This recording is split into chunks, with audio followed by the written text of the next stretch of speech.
السلام عليكم ومرحبا بكم معي اليوم في فيديو جديد وقصة جديدة بعنوان الكنز الملعون. قصة غتحكي على كيفاش الطمع يقدر يبدل حياتك، ولكن في النهاية ماشي كيف ما كنتي متوقع. كان يا مكان في دوار صغير راجل سميتو عمي العربي، طيب هادئ، كيعرفو كل شي في الدوار بالخير ديالو.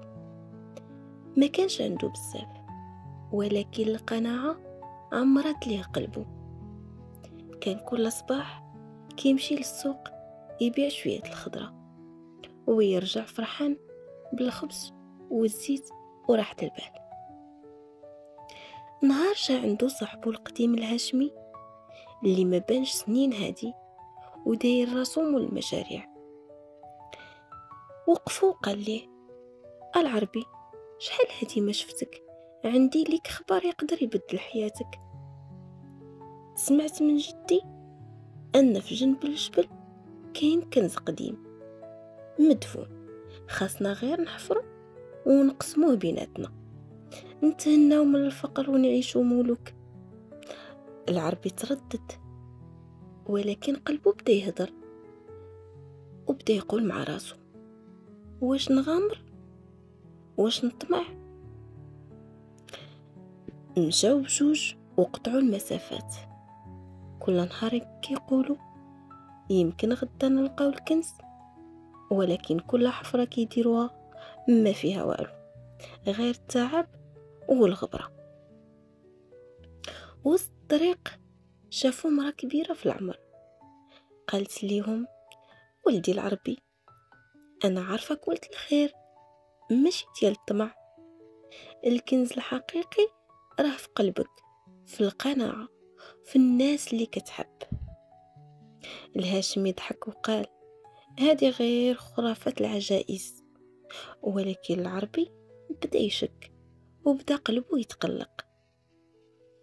في ليلة مظلمة طاحت عاصفة قوية وتفرقوا بجوج. الهاشمي هرب وخلى العربي في وسط البرد والظلام. العربي بدا يبكي وقال: كنت فرحان بالقليل وضيعته على الوهم، الطمع جرني للوحل وبقيت بوحدي. رجع العربي لدارو قلبه مجروح، ولكن فيه درس كبير. من داك النهار ولا كيقول لكل واحد: كون قنوع وعيش بخيرك، طماع عمره ما يشبع.